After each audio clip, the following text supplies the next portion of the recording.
Hey there, Smoke Master D coming at you again with another episode, this time entitled What is a Gaucho Grill?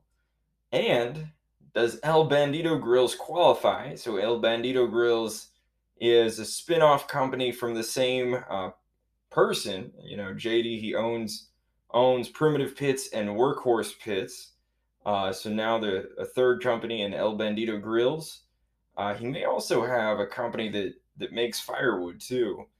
But yeah, so we're going to take a look at what a Gaucho grill is and El Bandido grills and what they are to this point. We're going to see some other things too, so let's take a look. We're going to answer a few questions. One, what is a Gaucho grill? Number two, does El Bandido grills qualify as Gaucho grills and are they better? Number three, who are El Bandido Grill's closest competitors? So I chose some to represent sort of the rest of the field. I probably didn't get everyone. And then I'm going to look at the stats of those.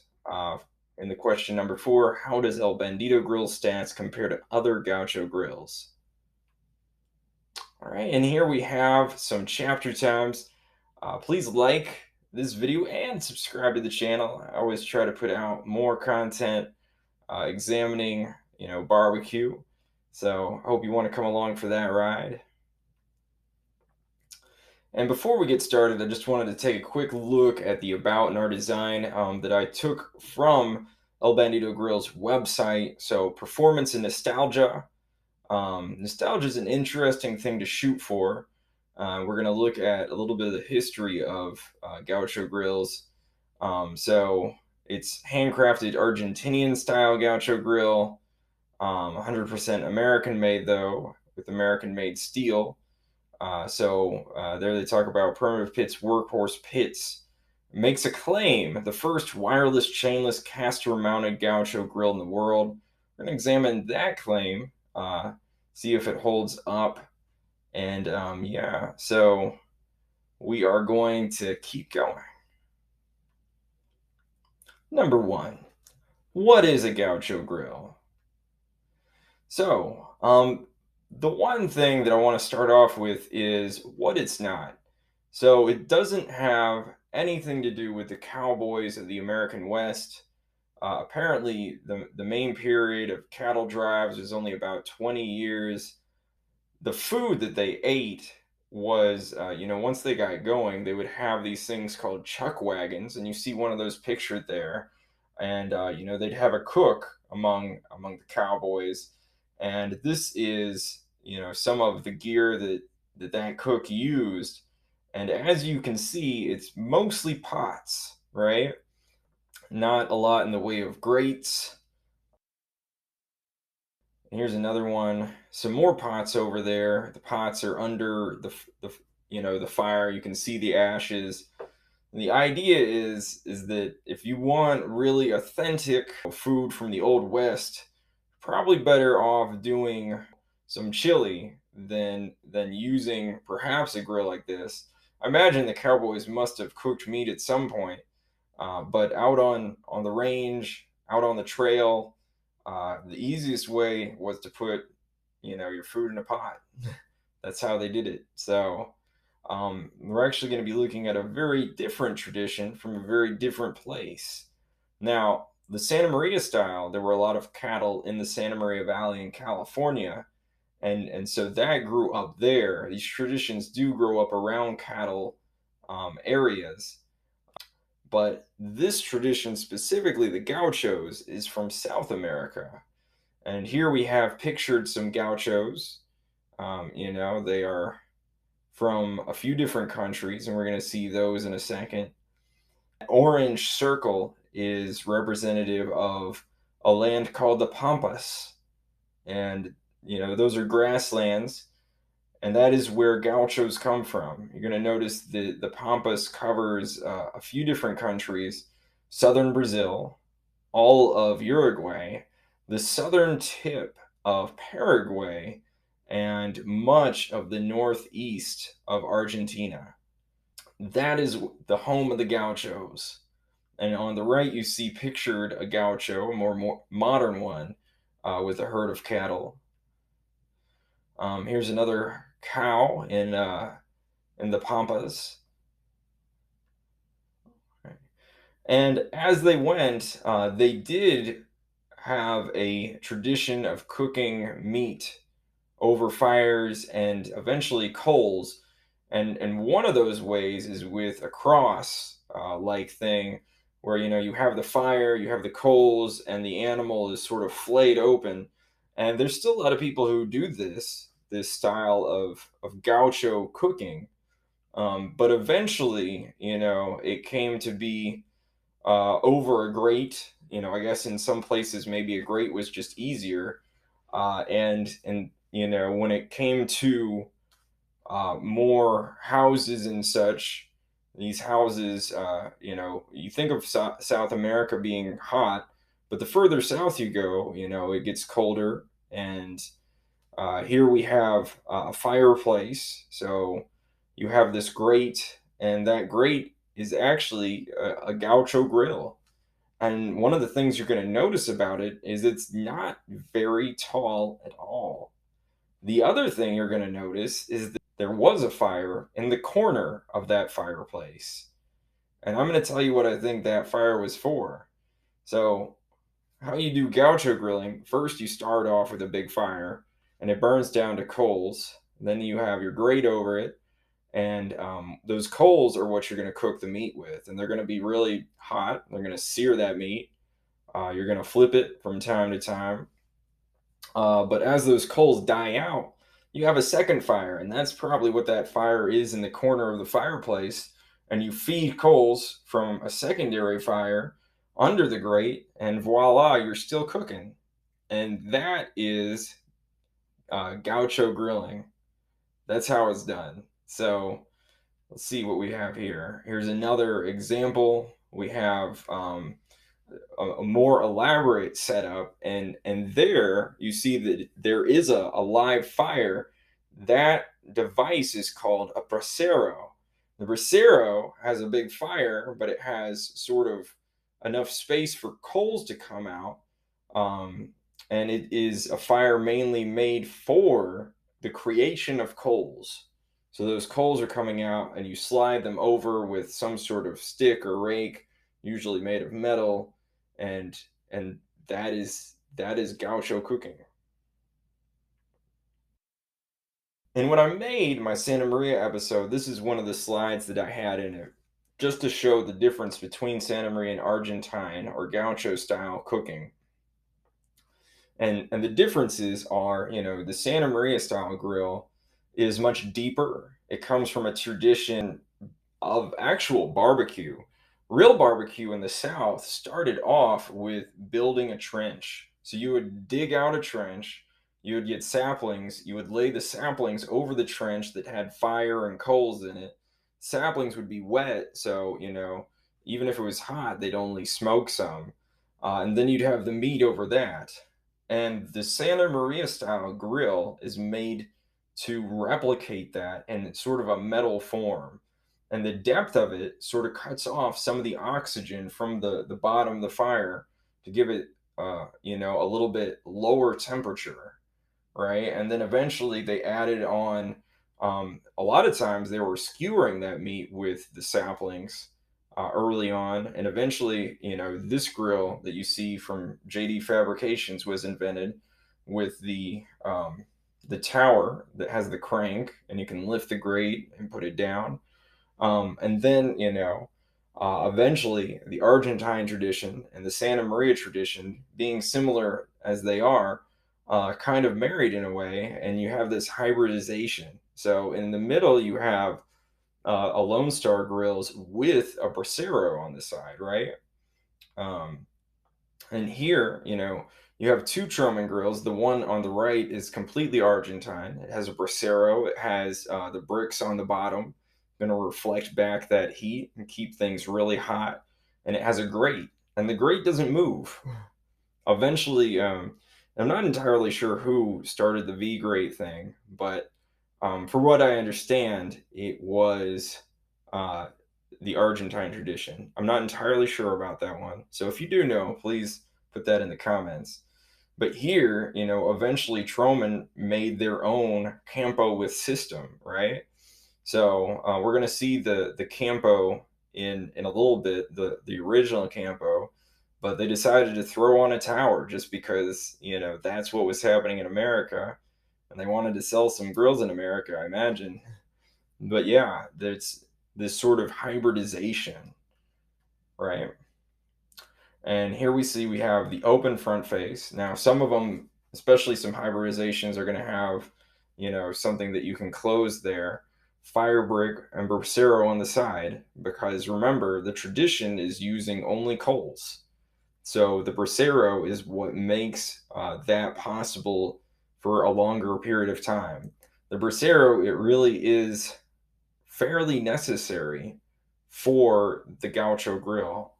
And if you're in Argentina or one of these places, if you don't have a bracero, you've got to fire somewhere else, and you're going to shovel in those coals some other way. All right, and that's the Tromen Pampero grill with firebox, and it's $2.99. Charlies.com. So there's a few importers of Tromen. So Tromen's made in Argentina, right? And Charlie's is one of them, and they are out of Miami. So, you know, you have to pay shipping on this, and it's the legs, you know, are such that you put them on, right? It's bolt together. So the shipping shouldn't be too bad, but you know, uh, we're going to talk about a couple other importers, and if you're closer to them, it might be a little bit better, just shipping wise.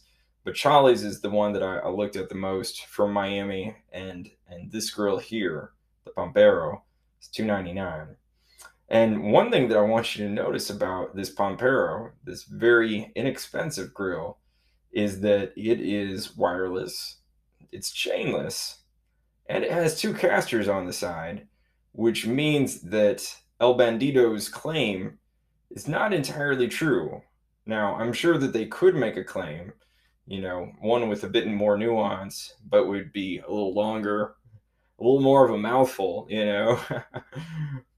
But as far as being the first wireless chainless caster mounted gaucho grill in the world, no, they're not. So, um, yeah, let's keep going though. Number two, does El Bandido grills qualify as gaucho grills, and are they better? Question mark, question mark. All right, and we're going to take a little bit of a look at them. So they have two models. They're basically the same in every regard, except one's made of carbon steel, the other's made of stainless steel. They're made out of 1-inch fire brick. They have, you see, a very different style tower than the towers on most of the Santa Maria grills. I just said Santa Maria grills. You know, and the hybridizations as well have these towers. This is a very different one in that it's in the back. It has some sort of mechanisms underneath the grill and apparently going up the grill. So that tower, it can go up and down, you know, and it goes up to 24 inches, right? These doors are removable, so they swing outward, but you can just take them off. And, you know, if you want to keep the heat in, that's great. If you want it to be open, more like the traditional gaucho grill, that is possible too. Then you have the ash drawer. You pull it out. So if you look over here in the bottom right, you're going to notice that there are some bars covering where you sweep that ash into. So that's going to keep coals from going down into your ash, which I think is a nice touch. You have that crank, the crank that moves the mechanism for the tower to go up and down. Optional side shelf. You got 6-inch casters. In the video JD put out about these grills, he went on about the casters for a little while. So apparently they're good stuff. I think they're going to be putting those on the Workhorse Pits as well. So hopefully they're really amazing that way. And let's keep going. I switched it up some. I decided to do the features first instead of the prices. There are a lot of prices to digest here.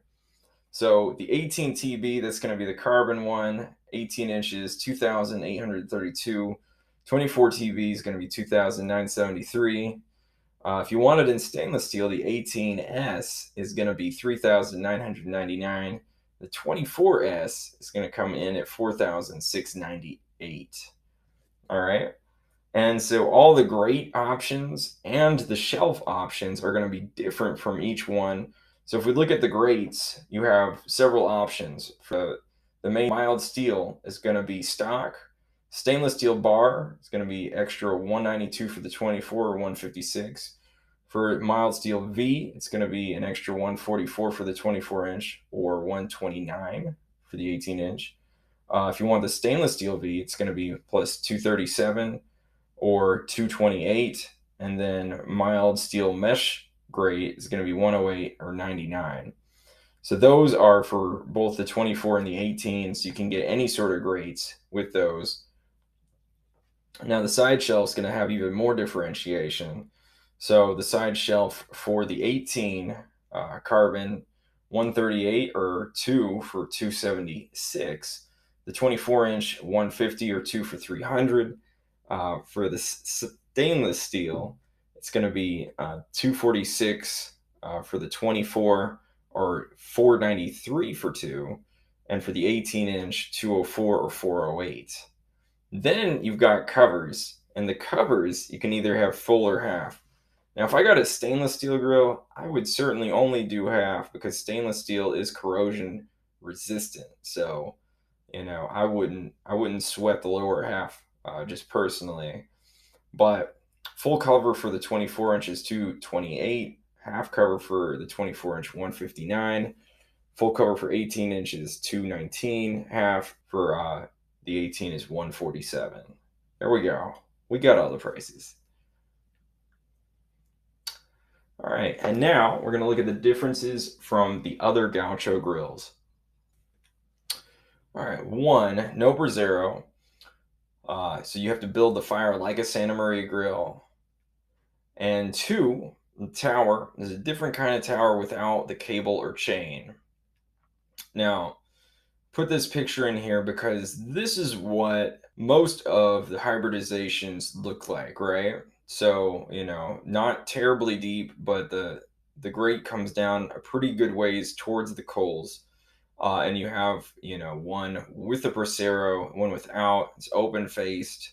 So these are the hybrid sort of Gaucho grills that most of us are used to seeing, right?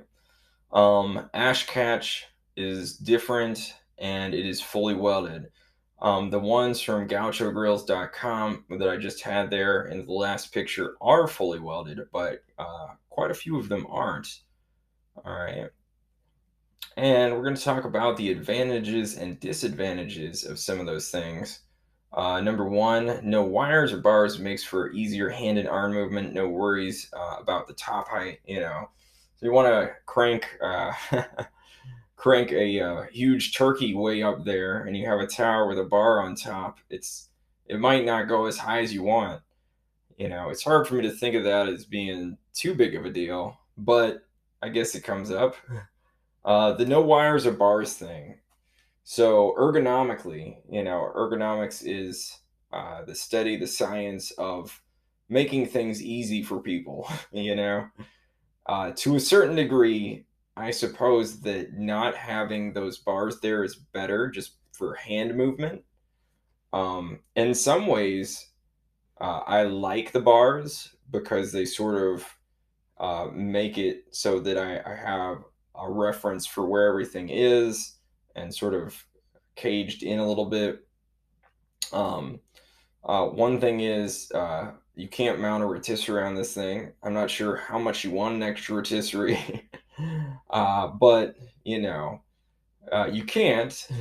The question about whether wires or no wires or bars on the side is necessary, I think most backyard chefs are not worried about whether there are bars there or not.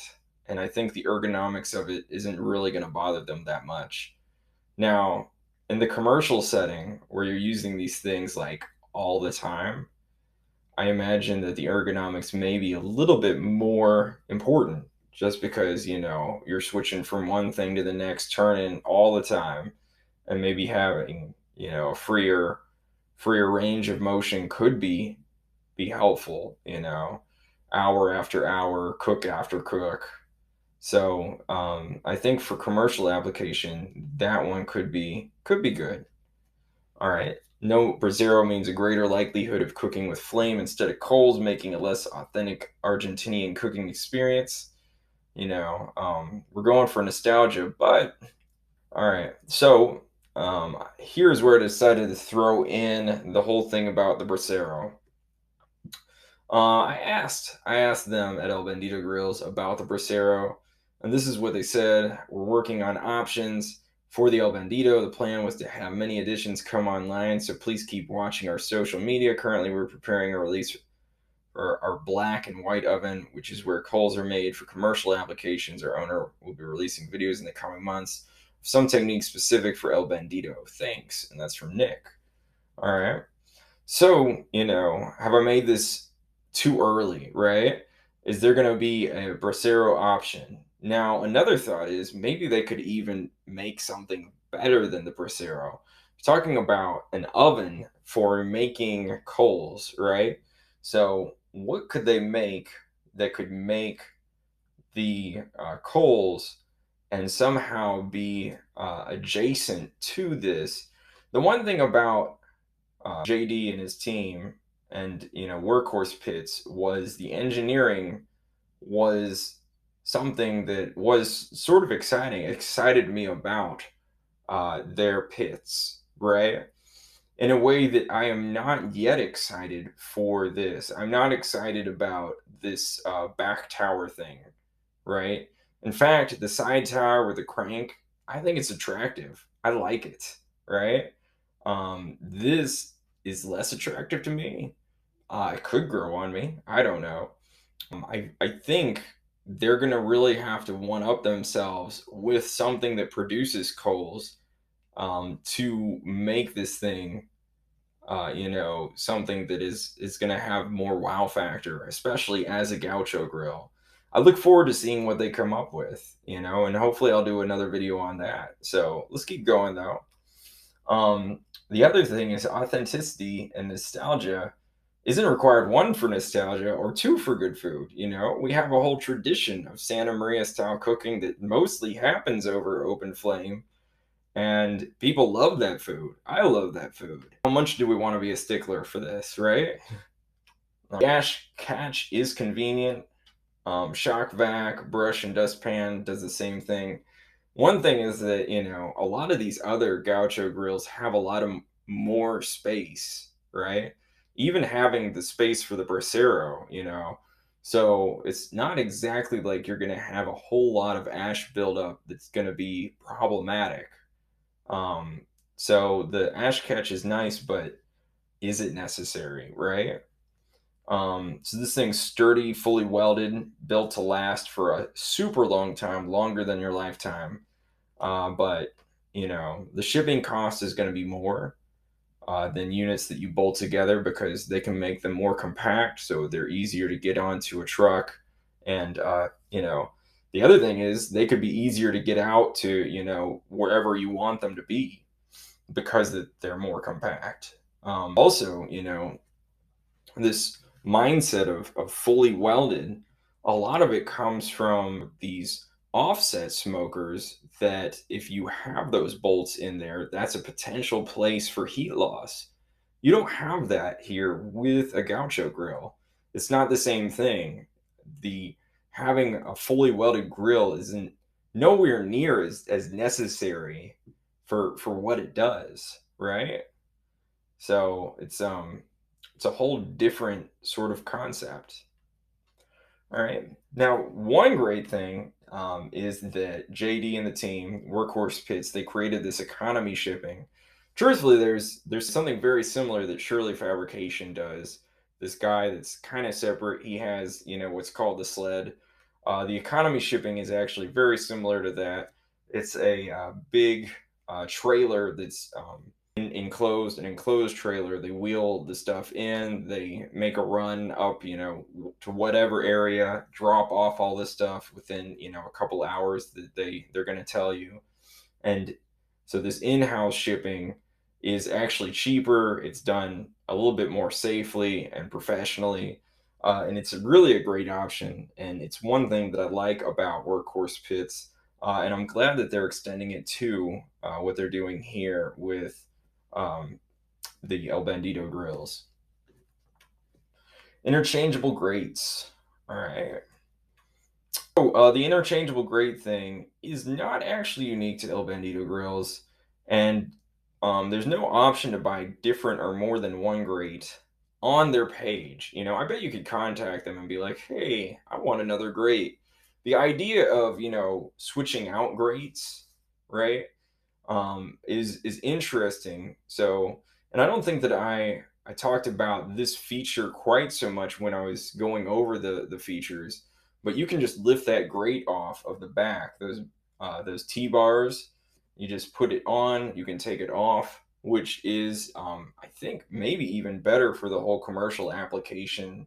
Insofar as you can change things. One thing that I'm surprised that I haven't seen is a griddle grate, which is one of the interchangeable grates that you see most often on these other models, and we'll probably see as we go forward. All right. Lastly, it's compact, which is a better thing for some people than others. If you live in a townhouse, you only have a really small backyard. This could be the one for you. And lastly, advantages, disadvantages, they're going to weigh differently for different people. And especially, with different contexts, like if you're a backyard chef or going for commercial.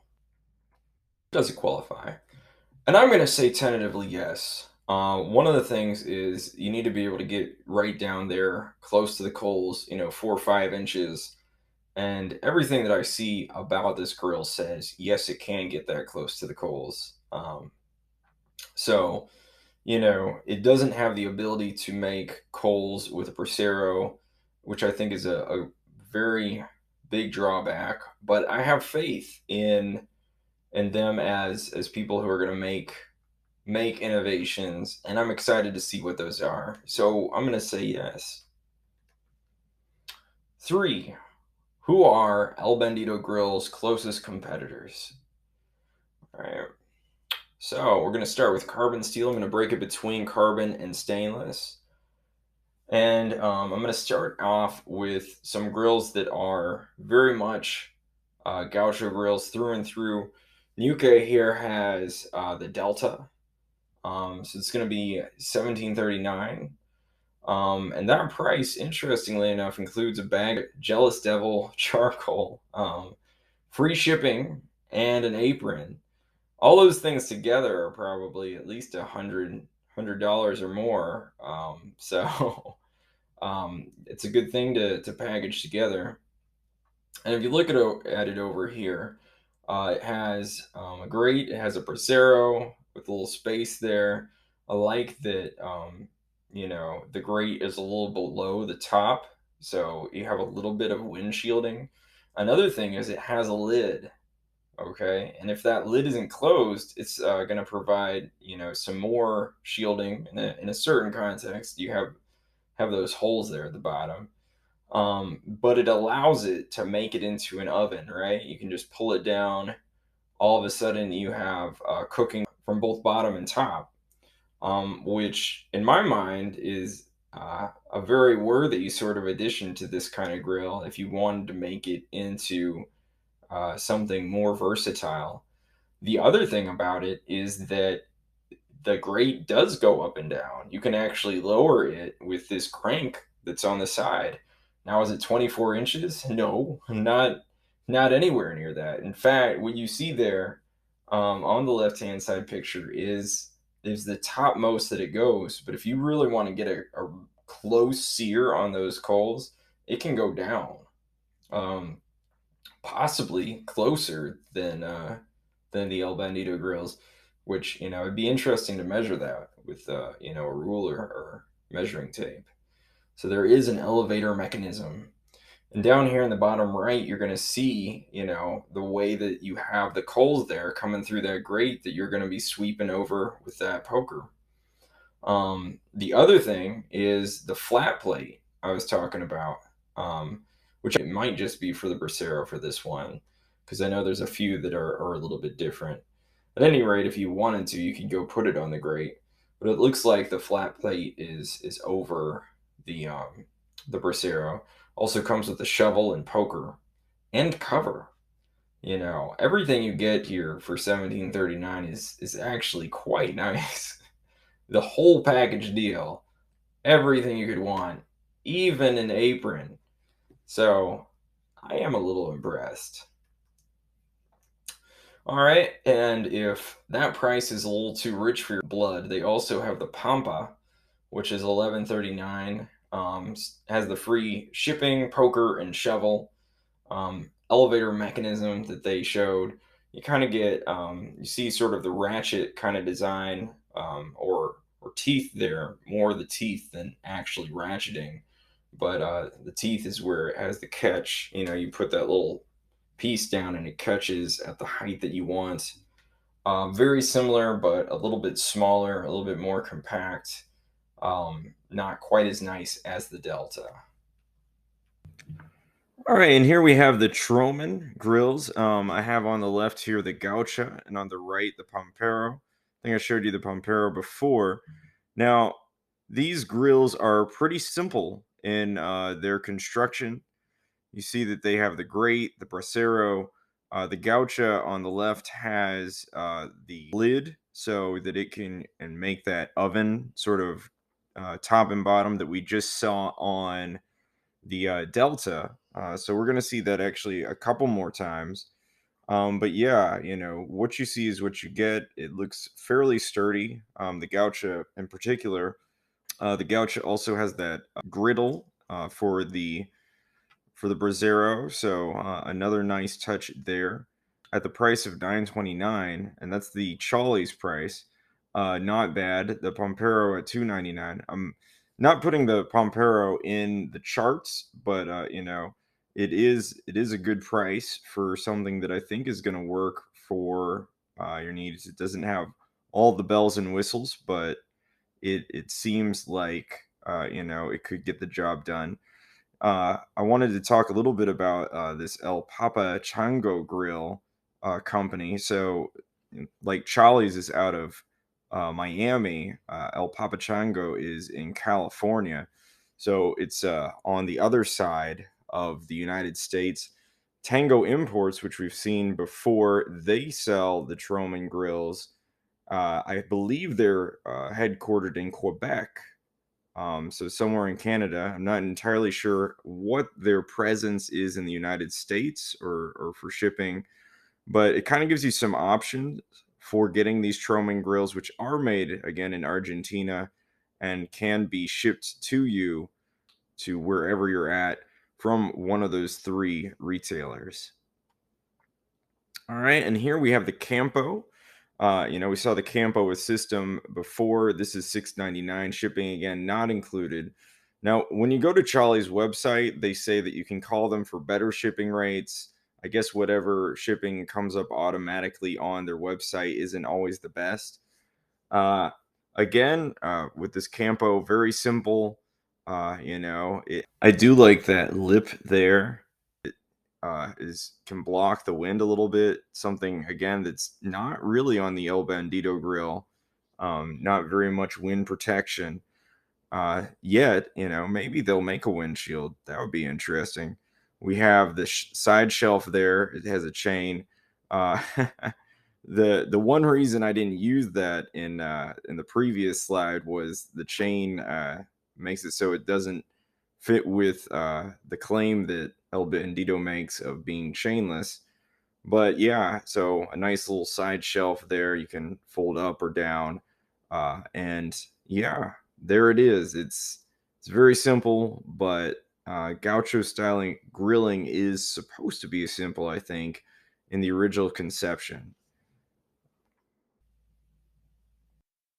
All right, and here I have a selection of grills that I took from the Santa Maria episode. So if you want to know more about them, go check that out. But I took them from that in part because they were similar in their size of square inches. Also because I feel like they represent, sort of some other options out there, especially in the hybridized kind of section that this El Bandido grill is sort of in. So over here we have the Sunterra, and apparently Sunterra mostly defines the difference between an Argentine and Santa Maria by whether it has a bracero, which isn't the worst thing, I guess. But we have the 36-inch cart there for 2,276. And then when you add a bracero, and this one is a back bracero, which I think is interesting. You know, your proximity to the bracero could change the heat, and how much and how the cooking is done on the grate. But this rear bracero model is 3,112. So a healthy jump from just the regular. But it does have that back windshield, and that I do like. I've got the Nuke Puma for 2,999. The one thing about this Puma is that it has a little bit more in regards to stainless steel accent. It does have a lot of carbon steel, but also a lot of stainless steel, which when it breaks down in our charts may kind of go against it a little bit, just in the way that it does. So you may have to add some points in your own mind for all the stainless steel represented there. This Tagwood has stainless steel here, but the tower is not stainless steel itself. But the grates, the wheel, looks like the bar. So those are stainless steel. Tagwood is 2,750. That's the fully assembled. One thing about this Tagwood is it is selling so well that it is for pre-order. I guess they can't make these things fast enough, really. They're shipping them out so quick, which maybe means people really like them. One of the things about it is they've made it so you can put these meat hooks up there. You see those S shaped meat hooks? So, that is, and as well as this extra grate over the bracero. We've seen the flat plate. They also have that griddle there, which is interchangeable for the other grates and can also go, I believe, over the bracero. This thing is rather versatile. It comes with the side shelf, right? So all these things, these extras included in a price that is very competitive. You do. So this one's fully assembled, which I'm not entirely sure how they do that. I guess they ship it fully assembled. I don't know, but you can get it for cheaper and assemble it yourself. So really, I'm impressed. I'm impressed with you, Tagwood. All right, now let's take a look at the charts. So we're going to look at the charts before we look at fully stainless. All right, so we just went over the prices. This is their visual representation. That Nuke Puma and the Sunterra 36 rear bracero are both more expensive, and then everything else is less expensive.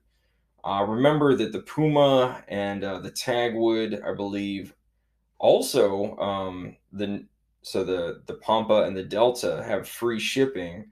So in your mind, kind of lower them to that degree of what you think it'd be for shipping for you. So sweetens the deal there a little bit. Then, if we have the inches, that 18-inch from El Bandido Grills is very small. I believe that it is actually perhaps even a little bit smaller than a Weber kettle. Just did an episode on Weber kettles.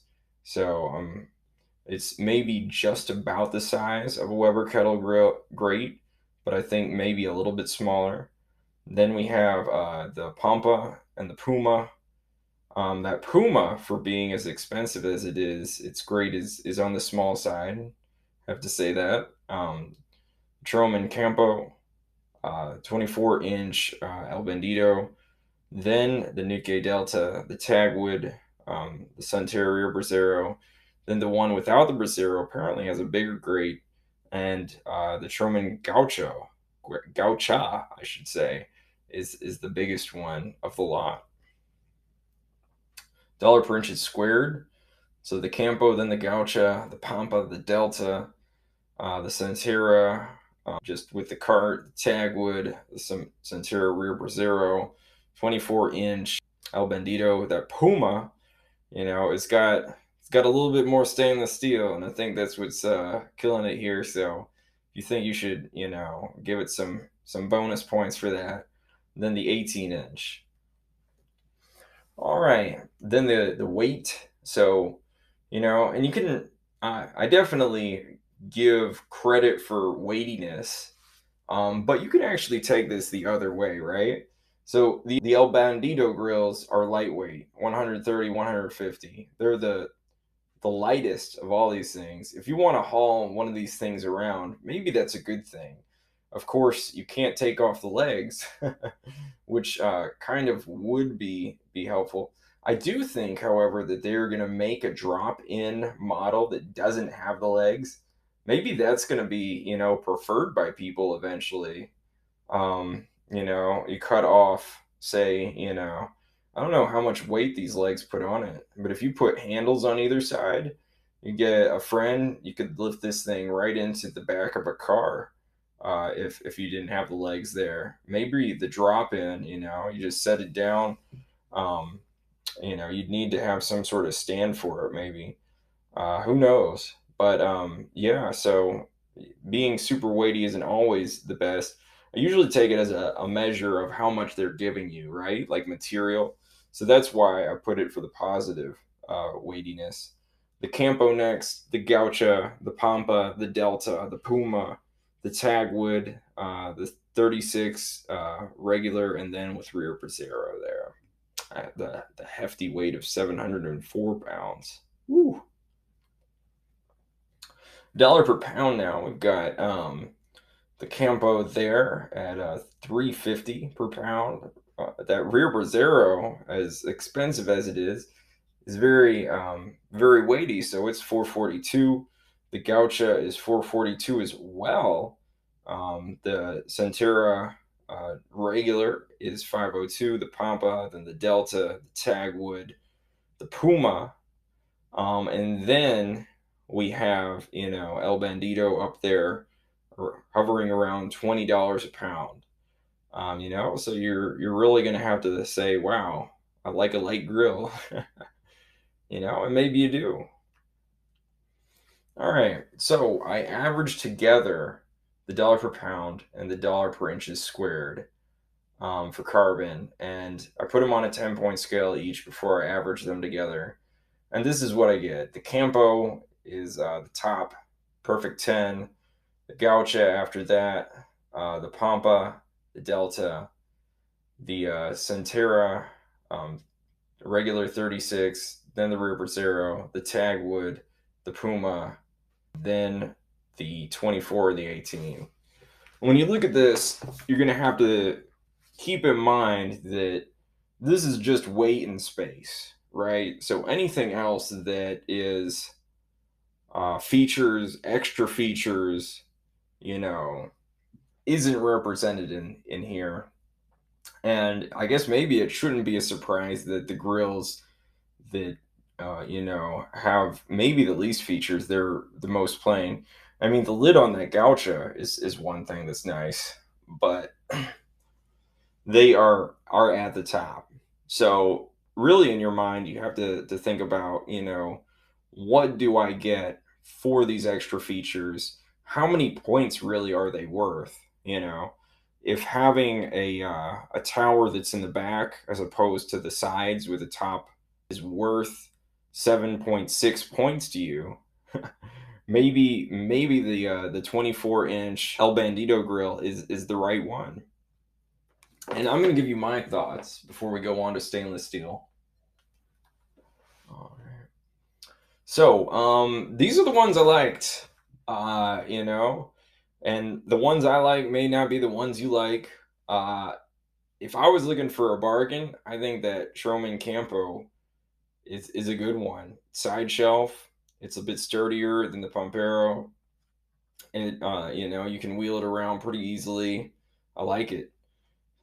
Just saddle it up in your garage. It'll be good for a long, long time. You know, it may not last to be your son's. Maybe it would if you take care of it, but for the price, I like it. For premium, authentic Gaucho, I would go Ñuke Delta. I really like the way that you can one drop that down. You know, is the it's free shipping. Throw in a lot of extras. The Goucha is very similar in some ways, except for that elevator function. I didn't mention this when I talked about it before. This one has a drawer, right? So there's a drawer under the grill there, as well as storage space for the wood rack, I guess. Best hybrid. I like that Tagwood. Maybe that shone through when I was talking about it earlier. But for what you get, you know, all the add-ins, I think it overcomes a lot of the points there in that last chart. Stainless steel. All right. So if you thought that El Bandido's was the most expensive of the stainless steel Gaucho grills out there, you would be wrong. Grillworks, I did talk about them in my Santa Maria episode. Uh, you know, this one here, the 26, which is the closest in size to the 24 TB from El Bandido, is 6,775, and you can add a rotisserie for another $900. But one thing that it does have, and I have this text portion down there, uh, extremely portable around the yard on her two wheeled legs, wheelbarrow style, or take the legs off and she'll fit in the back of most hatchbacks. Leave the legs off altogether, and the 26 can be placed onto masonry for a simple built-in look. Um, you know, is that worth the extra thousands of dollars that you would pay for this? And it is a good chunk more, but that's the question. All right, and then from Tagwood, you know, I liked me some Tagwood in the carbon. Here we have a grill that I've not talked about ever before.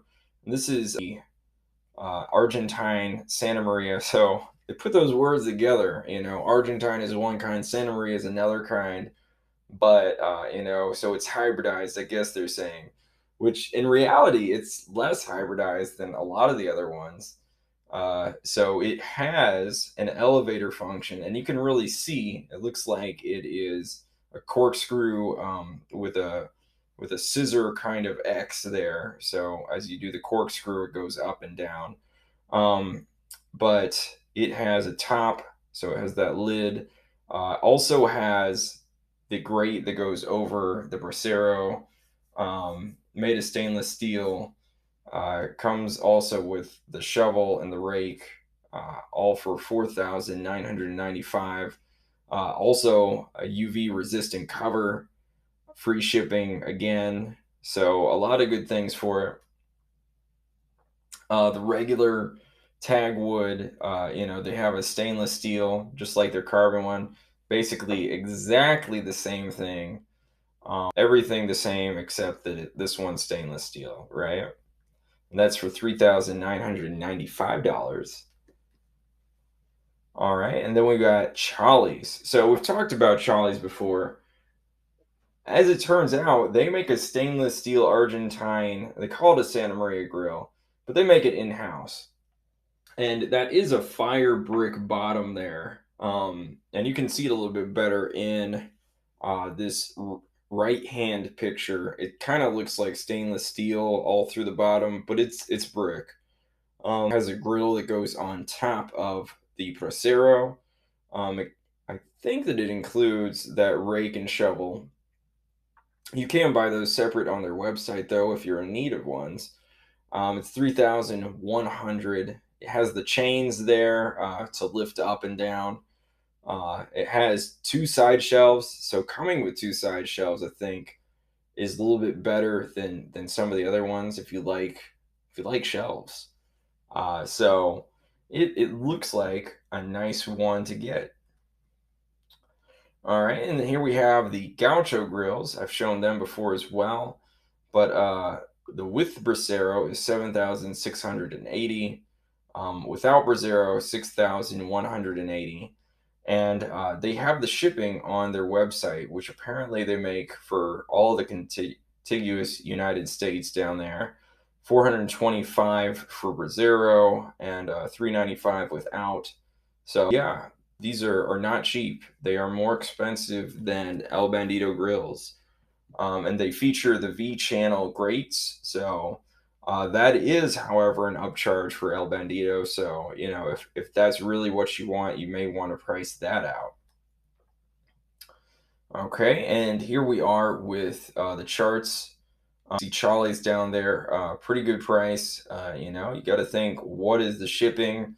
Here with that Tagwood, next up with free shipping, right, is 3,995. Then we have the Bandita 18-inch, barely a little bit more than the Tagwood, and then we have the Bandito 24. So strangely enough, El Bandito is kind of on the lower end for stainless steel. Tagwood with lid, the Basico No Zero, then the Grillworks 26, and the Basico medium Basico with Brasero. Square inches, again, the Bandito 18 is small. Grillworks 26, Bandito 24, so 520, 525, very close, 5 square inch difference there. The Charlie's a little bit bigger, 3-inch square inch difference. Tagwood jumps up a little bit, medium Brasero and the medium Basico with and without Brasero are the same 616, and then the Tagwood with lid, actually the largest cooking space up there with 665. All right, dollar per inch is square. That Charlie's is going to be best. Then Tagwood with lid. Bandito 24. All right, so it's doing a little bit better here. Basico, no Brasero. Bandito 18, Basico with Brasero, and the Grillworks highest. The weight, apparently the weights are the same for the carbon as well as the stainless. For El Bandito, the Grillworks is right there at 150, so basically the same weight. The Charlie's is next, 235. That was an estimate from the woman that I talked to on the phone there. Medium Brasero, Basico no Brasero, 300. The Tagwood, 328. Tagwood with lid, 340. And then the Basico with Brasero, 350. Dollar per pound, Tagwood doing the best down there. It looks like I cut it off a little bit, but it's somewhere around $12 per pound. The Charlie's, 13.19. Tagwood with lid, 14.69. Basico no Brasero, 20.60. Basico with Brasero. Then the El Bandidos up there around 30, and Grillworks high above that at 45.17. All right, and now the 10-point average again. You know, I took the dollar per pound and dollar per inches square, put them on a 10-point scale, and averaged them together. Charlie's is number 1, 9.8. Tagwood after that, Tagwood with lid, Basico no Brasero, Bandito 24S, Basico with Brasero, Bandito 18S, and then Grillworks. You know, and here are my thoughts. Again, you know, with those points on the last slide, you have to think about the features again. All of these are stainless, though. All of these are pretty well made. Fully welded ones are interesting. There are a lot more, you know, which makes me question how important is it to get something fully welded. Again, you know, it's not really going to affect the performance, but it may affect somewhat the longevity, the sturdiness of it. In his video, JD says the word robust many times. So this El Bandido grill is going to stay together, right? But best authentic stainless Gaucho, really the only one that is authentic and that it doesn't have any sort of tower. It does have an elevator. So this the only one really. It's the Tagwood with lid. I like it though, so I do like it. I think it's worth a mention for, you know, a Gaucho grill that's stainless steel. It has that side shelf that comes with it, free shipping, a lot of nice features there. It is, the lid. It's a good touch. The other Tagwoods, they're great, but you can't, cook the top and bottom at the same time. I know that in a sense isn't authentic, but the ability to do it when you want to, it's nice. Best bolt together stainless hybrid. So I put Tagwood and Charlie's on here. I think that they're fairly close. The shipping, if you're really close to Charlie's down there in Miami, it's probably going to be better for you to go that way. In some regards, I feel like I'm leaning a little bit closer to Charlie's, but those S hooks, the way that you can modulate how high you want that grate on the Tagwood over the Bracero, I think is nice. So they're sort of even to me. Now the fully welded hybrid, the medium Basico no Bracero, I think is currently on equal footing with El Bandido Grills. Depending on what other things that they come out with in the future, and I really am looking forward to seeing what they can come up with. Think that El Bandido could become a greater and better option, but as of yet, I don't feel like it is completely there. So we'll just have to wait and see. All right, and again, leave your own thoughts. You have your own thoughts. Leave them in the comments and reviews as well. Do you have any of these grills? So leave those comments down below. We thank you for watching, and you know what? Go get your smoke on, y'all.